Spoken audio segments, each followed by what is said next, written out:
नमस्कार, बहुत स्वागत है आपका। हिंदी खबर देख रहे हैं आप, मैं हूं आपके साथ श्रेया दीक्षित। बुलेटिन की शुरुआत करते हैं। जो हरिद्वार में हर की पौड़ी क्षेत्र में हिंदुओं का प्रवेश निषेध लिखे पोस्टर अब लगाए गए। ये पोस्टर हर की पैड़ी की व्यवस्थाओं की देखरेख रखने वाली संस्था गंगा सभा की ओर से लगाए गए।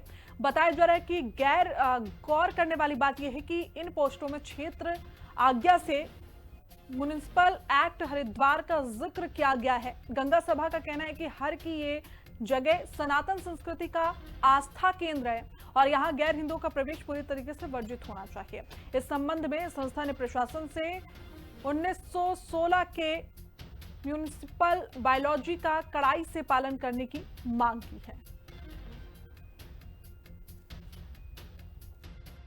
सरकार से मांग करी थी कि कुंभ क्षेत्र को हिंदू क्षेत्र घोषित करा जाए और कुंभ क्षेत्र में पड़ने वाले समस्त धार्मिक स्थलों को, धार्मिक घाटों को अहिंदू प्रवेश निषेध घोषित करा जाए, ताकि वहाँ की मान मर्यादा, पवित्रता, शुचिता, वहाँ की व्यवस्थाएं बनी रहें। बोर्ड केवल इस उद्देश्य से लगाए गए कि इस हरिद्वार क्षेत्र में आने वाले प्रत्येक श्रद्धालु, हरिद्वार के प्रत्येक नागरिक को इस कानून की जानकारी रहे कि हर की पौड़ी क्षेत्र के अंदर अहिंदू का प्रवेश निषेध है। ये देश सबका है, किसी एक पर्टिकुलर कम्युनिटी का देश नहीं है।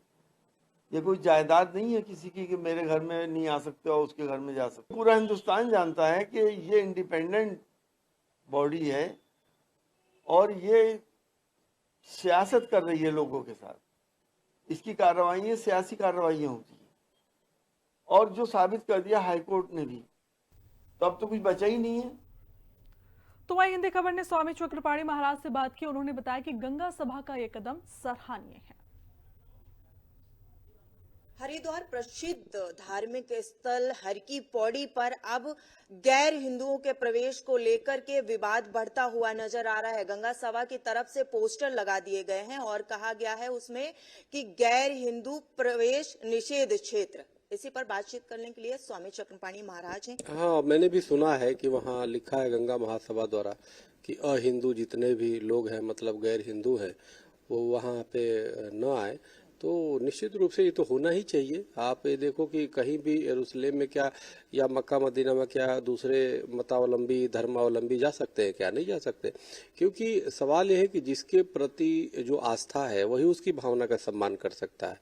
दूसरे के लिए तो मात्र एक बहता हुआ नदी है, उसमें वो गंदगी कर सकते हैं, उसमें कुछ भी कर सकते हैं। और वर्तमान में जो जिहादी मानसिकता है वो हिंदुओं की भावना को आहत करने के लिए कुछ भी कर सकते हैं।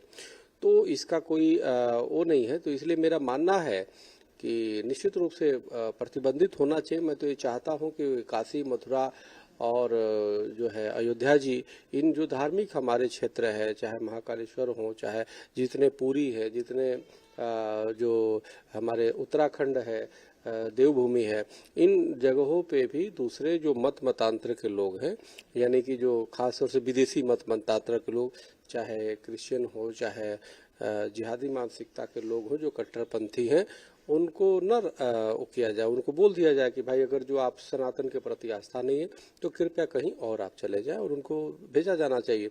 क्योंकि इस देश हिंदुस्तान है और हिंदुस्तान में हिंदुओं की भावना का सम्मान होनी चाहिए। इसको लेकर के अब सपा सांसद एसटी हसन ने भी कहा है, वो ये कह रहे हैं कि देश हर किसी का है, किसी एक समुदाय का नहीं है। जो हर की पौड़ी है वो किसी के निजी संपत्ति नहीं है। पहले देश का कानून बदलें, उसके बाद इस तरीके के नियम लागू करें। इस तरीके के जो लोग हैं वो देश में अशांति जो है वो फैला रहे हैं। एसटी हसन को तो जनगण मन भी नहीं आता है, वो तो राष्ट्रगान भी नहीं कर पाते बेचारे। वो तो दया के पात्र हैं। पहले उनको बोलिए कि पहले जनगण मन सीख ले पूरा और एक बार गा के सुना दे तो सार्वजनिक चैनलों पे। क्योंकि सार्वजनिक सोशल मीडिया पे जो वीडियो हुआ उसमें वो बीच में ही रुक गए 2 लाइन गा के। तो इसलिए अब उनकी बातों पे क्या जवाब दे। लेकिन इतना जरूर है कि अगर आपकी धार्मिक भावना और हमारी धार्मिक भावना नहीं है, ये क्या मतलब हुई? दुनिया कितनी आई और प्रयास किया कि हमारे आस्था के प्रतीकों को मिटाया जाए, हमारे आस्था पे कुठाराघात किया जाए। लेकिन यूनान, मिस्र, रोमा सब मिट गए जहाँ से। कुछ बात है कि हस्ती मिटती नहीं हमारी। जिसने सर्वे भवन्ति सुखिनः सर्वे संत निरामय का श्लोक दिया, जिसने वसुधैव कुटुम्बकम का सूत्र दिया, पूरे विश्व को परिवार माना, किसी से नफरत घृणा नहीं किया, आज वही नफरत और घृणा के शिकार हो गया हिंदू सनातन। तो इसका मतलब ये है कि कहीं ना कहीं दूसरे में खोट है और उनको अपने दृष्टि सुधारना चाहिए। कैमरा पर्सन दीपक के साथ शालू चौहान, हिंदी खबर, दिल्ली। तो ये पूरा मामला अब कहीं ना कहीं तूल पकड़ता हुआ नजर आ रहा है और इस मामले पर धार्मिक संगठनों का क्या कुछ कहना है वो भी सुनिए। ये बहुत अच्छा काम किया है यहाँ की गवर्नमेंट ने, उत्तराखंड गवर्नमेंट ने किया है। यही पूरी इंडिया की गवर्नमेंट को करना चाहिए। हमारे जितने भी हिंदू तीर्थ स्थल हैं वहाँ पे अन्य हिंदुओं को वर्जित कर देना चाहिए इस तरीके से, क्योंकि अभी आपने सुना होगा अयोध्या के अंदर एक आदमी नमाज पढ़ता हुआ पकड़ा गया है। तो ये माहौल बिगाड़ने का काम किया जा रहा है, ये गलत चीज है। जब हम किसी की आस्था के साथ खिलवाड़ नहीं करते तो लोग हमारी आस्था के साथ क्यों खिलवाड़ करेंगे। इस चीज को हमारी गवर्नमेंट को देखना चाहिए और जितने भी हमारे पूरे इंडिया के अंदर तीर्थ स्थल हैं वहां पे यही कदम उठाकर अन्य हिंदुओं को वर्जित कर देना चाहिए।